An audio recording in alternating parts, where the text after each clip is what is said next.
Alors, on est maintenant arrivé aujourd'hui, on est le 13 Iyar, on est arrivé au 47e du Pérec du chapitre. Grâce à Dieu, on avance. Le Rabbi nous a expliqué que donc c'est un chemin nouveau que Rabbi Shneur Zalman a ouvert au chapitre précédent, qui est un chemin facile à emprunter. Il permet de parvenir à un grand amour pour Dieu, comme il est dit, un amour vivifiant son accomplissement de la Torah et des commandements. Et il a donc pris lui-même un argument d'une affirmation de l'écriture qui est marquée dans la Torah, de même que l'eau réfléchit l'image du visage, donc comme un miroir en fait, qui lui est présenté, de même le cœur de l'homme reproduit les sentiments qui lui sont témoignés. Or, ce principe donc est un principe universel, a beaucoup d'autant plus de force si on l'applique au témoignage de l'amour d'un grand monarque envers l'un de ses plus humbles sujets, qui est en fait l'amour du roi qui s'abaisse vers lui, le relève et le conduit dans son palais, dans ses appartements privés, ce qui va générer bien évidemment donc un formidable écho dans le cœur de cette personne insignifiante qui bénéficie ainsi de la faveur royale. C'est un amour comparable, similaire, quoique bien sûr infiniment plus grand que l'amour que Dieu a exprimé envers son peuple d'Israël, en descendant lui-même dans toute sa splendeur, dans toute sa gloire, qui était donc l'endroit de l'impudicité de la terre, qui était en fait la terre d'Égypte, pour sauver là-bas Israël et le conduire ensuite dans ses chambres en lui donnant la Torah et les mitzvot par lesquelles il lui a donné la possibilité, donc par laquelle on peut s'unir avec Dieu.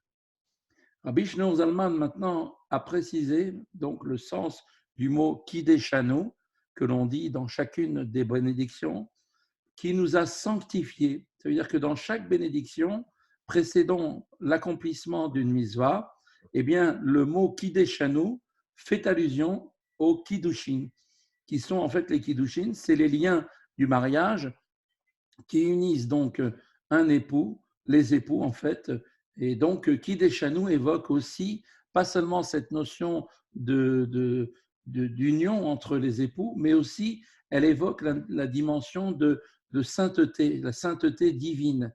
Et en tant que séparé, quand on parle de Dieu à Kadosh, quand on dit Dieu, il est à Kadosh Baruch Hu, c'est-à-dire qu'il est séparé parce qu'aucun monde ne peut le saisir du fait de sa dimension qui nous échappe.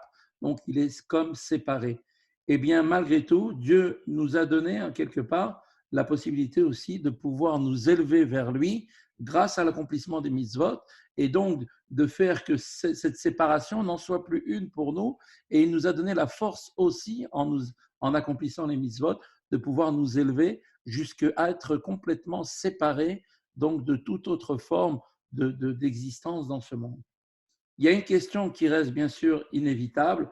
Comment peut-on parler d'un tel amour aujourd'hui alors que l'événement de la sortie d'Égypte est vieux quand même de plusieurs millénaires?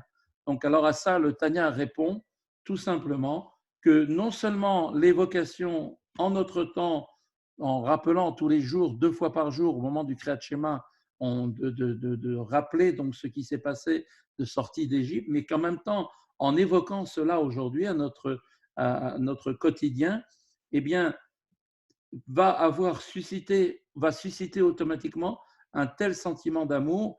Et lorsque Dieu nous a montré son amour, lorsqu'il nous a fait sortir d'Égypte pour nous donner la Torah, eh bien, cela va nous donner un sentiment d'amour.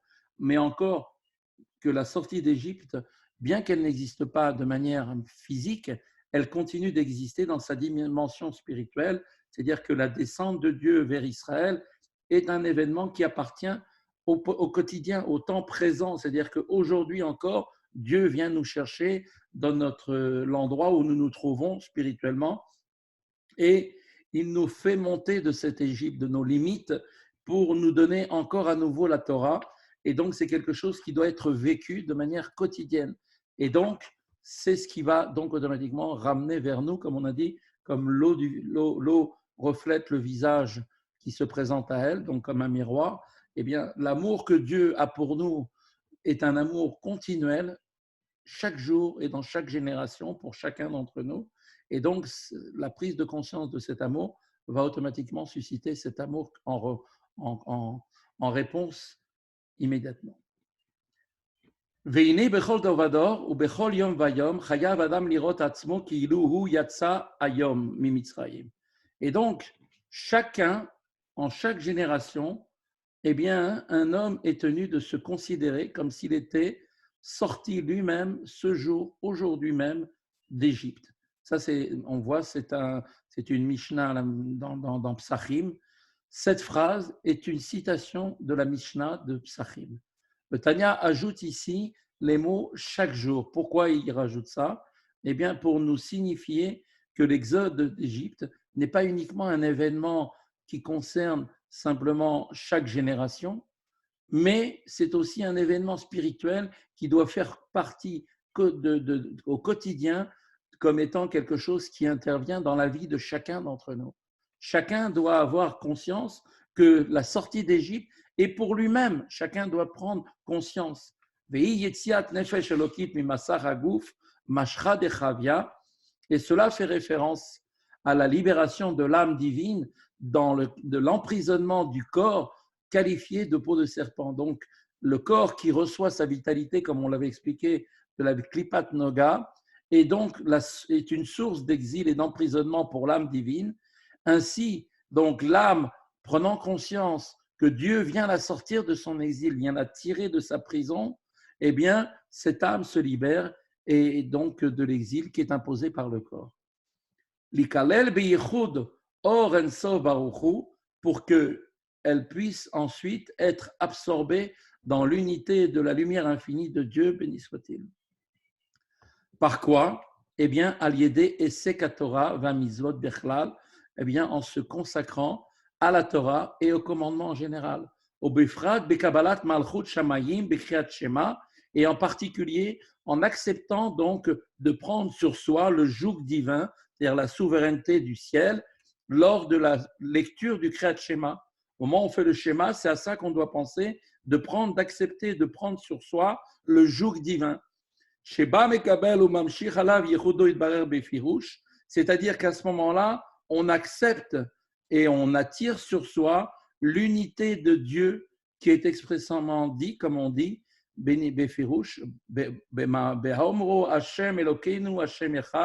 au moment où on est en train de dire l'Éternel notre Dieu, l'Éternel est un. C'est-à-dire qu'en disant cela, on doit avoir à l'esprit que Dieu est véritablement notre maître et qu'il est notre Dieu. Et c'est à ce moment-là que nous acceptons la souveraineté du ciel et le joug divin comme étant notre loi. Que Moshenit Baer Lehil, et comme il a été expliqué plus haut au chapitre précédent, qui est Elokeinu, que ça veut dire que Dieu, il est Elokeinu, Hachem, qui Hachem, Shema Israël, Hachem, Elokeinu, l'Éternel, Hachem, Echad, l'Éternel est notre Dieu. Ça veut dire, qu'est-ce que ça veut dire au chapitre présent que notre Dieu, il est notre Dieu. Il est Eloké Avraham, les filles Shaya Batel, Vinichlad, Bichudu, Orensov, Baruchu. Eh bien, c'est à comprendre dans le même sens où l'on dit qu'il était le Dieu d'Abraham. On sait très bien que Dieu se présente comme le Dieu d'Abraham. Pourquoi? Parce que Abraham était complètement annulé et absorbé dans l'unité de la lumière infinie de Dieu. De même, quand on dit notre Dieu, Elokeinu, cela traduit maintenant la soumission et l'union de chaque juif avec la lumière infinie par l'accomplissement des mitzvot. Rak she'Avraham zacha leze b'ma'asav, v'ilucho bekodesh v'madrega le madrega. On dit cela d'Abraham seulement. Lui, Abraham, a mérité cet attachement avec l'infini de Dieu par ses actions et sa progression, son cheminement dans la sainteté de niveau en niveau, en se hissant ainsi lui-même au plus haut niveau d'annulation et d'unification avec Dieu. Et Moshe Katuv, comme il est marqué dans la Torah, marqué dans Bereshit, Vaïssa Avraham, alors Venasoa Gomer, comme il est dit, et Abraham voyagea, avançant toujours vers le sud. On voit que ce périple d'Abraham jusqu'au sud, en fait, quelle est la dimension qu'on veut nous mettre en avant? C'est que, en fait, sur un plan spirituel, on veut montrer que l'amour pour Dieu d'Abraham a atteint le plus haut degré spirituel d'achèvement qui est représenté par la dimension du Sud. Ce fut pour lui l'aboutissement de tout un cheminement entrepris personnellement par ses propres efforts pour se hisser au fur et à mesure, graduellement, chaque jour de sa vie, pour arriver complètement vers cette dimension qui est représentée spirituellement par la dimension du Sud. D'ailleurs, comme on dit d'Abraham, que Abraham était tous les jours d'Abraham étaient, quand il est parti, Abraham, c'est marqué qu'il est parti avec tous ses jours. C'est-à-dire qu'il ne manquait pas un jour dans le compte des actions qu'il avait réalisées. Chaque jour était ni plus ni moins une gradation supplémentaire pour lui permettre d'atteindre ce niveau donc de cet aboutissement en fait de ce voyage qu'il a entrepris intérieurement pour s'élever vers Akadosh Baruch Hu. Aval anachnu, mais nous maintenant qui sommes Yehosha ou Matana Hilanu, eh bien nous les enfants d'Abraham, cela est pour nous un héritage et un présent. À savoir que Dieu, Natan Lanu et Torato, Dieu nous a donné la Torah, où il bishbar et sono bechormato itbarer, et qu'il a revêtu dans la Torah sa volonté et sa sagesse, qui maintenant, Maoto Vasmuto itbarer betachlit ayechut, qui sont unis avec son être et son essence en parfaite unité. Comme il est dit, Dieu et la Torah, c'est une seule chose. Donc quand Dieu nous a donné la Torah, eh bien, il s'est donné en même temps à nous. Il s'est donné lui-même à nous. Et ça, c'est quelque chose que nous avons reçu par héritage, alors qu'Abraham était lui obligé de faire un effort personnel par ses propres actions de sanctification chaque jour durant toute sa vie. Eh bien, nous l'avons hérité immédiatement, sans rien faire, comme un cadeau du ciel, de cet amour pour Dieu, qui est en fait la prise de conscience que Dieu vient nous sauver à chaque instant et qu'il nous a témoigné son amour. Et donc, ça nous permet de nous unir à lui de la même manière que Abraham l'était, lui par ses actes, nous par le fait que nous venons après lui et que la Torah nous a été donnée à chacun d'entre nous et que quand Dieu nous a donné la Torah, en fait, il s'est lui-même caché dans les mots de la Torah. Et quand un juif apprend aujourd'hui quelque chose dans la Torah, en réalité, il attrape Dieu lui-même. Ce n'est pas simplement une étude, mais c'est Dieu qui est caché dans la Torah.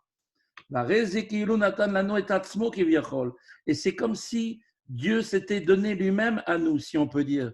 C'est-à-dire que par l'étude de la Torah et par l'accomplissement des mitzvot, eh bien, un juif est capable de pouvoir appréhender le divin qui se trouve donc uni à lui. Il est capable, au moment où il étudie, de pouvoir ressentir cette chose-là. Comme on amène une preuve apportée directement dans le Zohar, c'est marqué là-bas à propos du verset qui parle du verset de l'Exode là-bas, que Vaïkrouli Teruma, c'est marqué, ils prendront pour moi une offrande. Alors, ce verset est assez étrange, la manière dont il est écrit, grammaticalement parlant, il y a l'air d'y avoir une erreur. On ne comprend pas ce que ça veut dire. Ils me prendront moi. C'est la traduction littérale. Ils me prendront moi, teruma. Qu'est-ce que ça veut dire cette façon de parler? Le Zohar, il explique là-bas, des li, en fait, le mot li signifie oti, moi. Ils me prendront moi, c'est-à-dire ils me prendront Dieu directement. Le Zohar comprend li comme effectivement étant comme un complément d'objet, et le mot teruma, offrande, qui est composé exactement des mêmes lettres que le mot Torah, plus la lettre même, qui est en fait une référence à la Torah, qui a été donnée elle-même à la fin des 40 jours pendant lesquels Moshe Rabbeinu est monté au Sinaï. Et donc ça, c'est parce que le mot 40, même en hébreu, elle a la valeur numérique de 40. Donc, sur le mont Sinaï, Moshe est resté là-bas pendant 40 jours. Et donc, Teruma, c'est fait exactement avec les mêmes mots. Il y a dedans le mot Torah et il y a en même temps la lettre même qui veut dire 40. C'est ce que dit le Zohar, c'est par la Teruma, c'est-à-dire par la Torah, que les Juifs vont prendre Dieu. Or,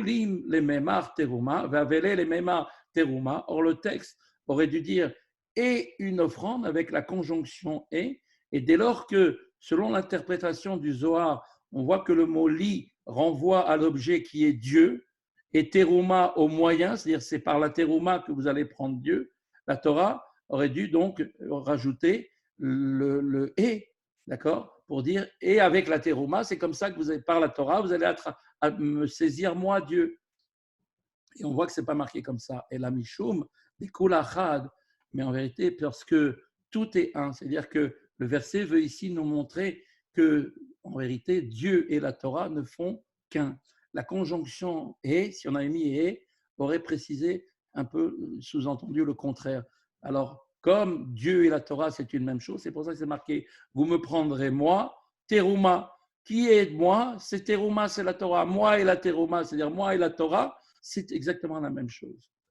Zeshomrim, et c'est d'ailleurs ce que, et donc pour comprendre donc effectivement cela, c'est exactement ce qui est marqué, la signification de ce que nous disons dans la prière, comme c'est marqué,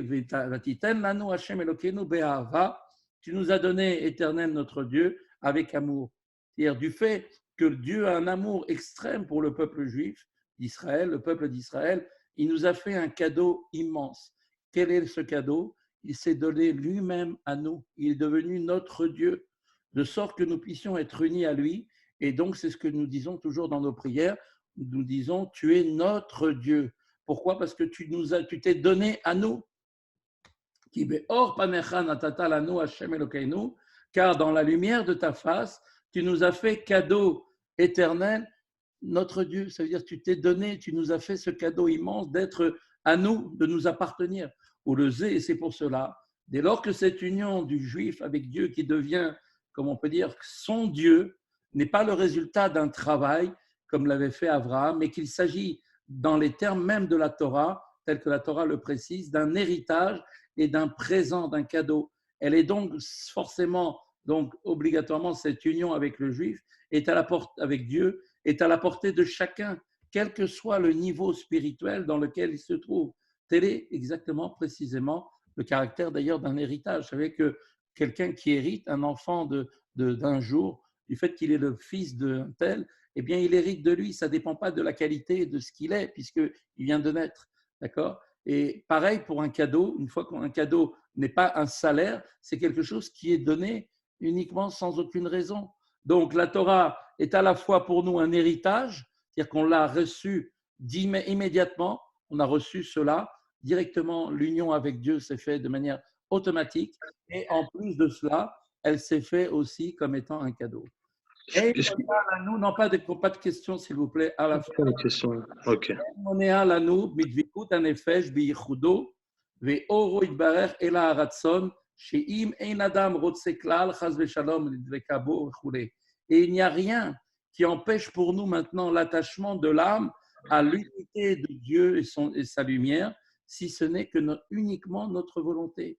Car si l'homme ne veut pas du tout, chas v'shalom, être attaché avec lui, eh bien cette union ne sera pas réalisée. Donc on voit que qu'est-ce qui va provoquer que l'union va se faire avec nous, entre nous et Dieu, c'est uniquement notre seule volonté, la volonté de vouloir être soumis à Dieu et d'être attaché avec lui. Aval meyad shirote, mais au contraire, dès que la personne, il y a du bruit, hein, s'il vous plaît. Mais dès que la personne désire et qu'il accepte et appelle sur lui la divinité, il est en train de déclarer l'Éternel est notre Dieu. Donc, qu'est-ce qu'il est en train de dire? Hachem Elokeinu, Hachem Echad. Et donc, en montrant, en disant cela, c'est la preuve même qu'il désire prendre sur lui Dieu en tant que Dieu. Et automatiquement, son âme devient, au moment où il dit ça dans le schéma Hachem Elokeinu, alors immédiatement,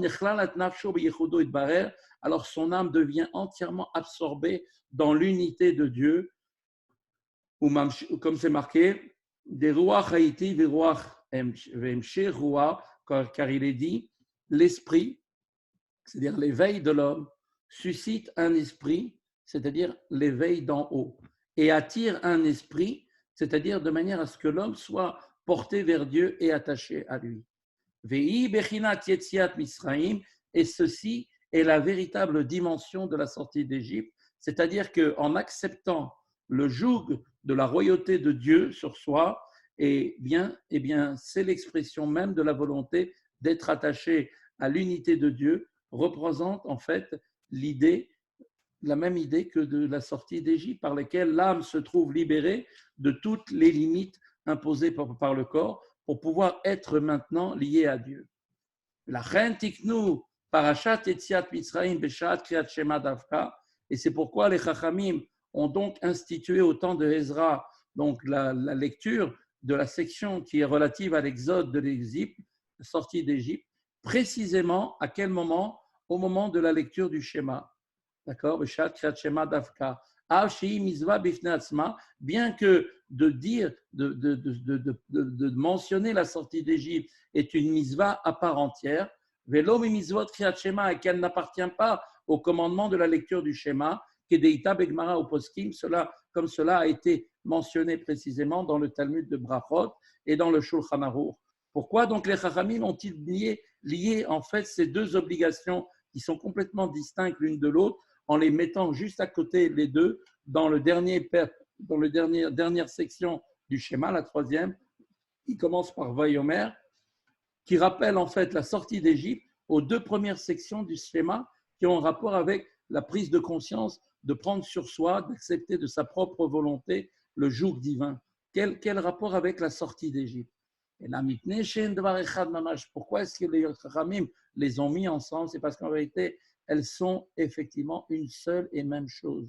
C'est-à-dire que dès lors que tout le but du schéma, c'est d'accepter sur soi la royauté divine, c'est déjà une forme de sortir d'Égypte, puisque quand j'accepte Dieu en tant que roi, il devient mon roi, il devient mon Dieu. Et à ce moment-là, automatiquement, je sors de mes limites liées à ma limite de mon corps. Et donc, l'âme retrouve sa liberté.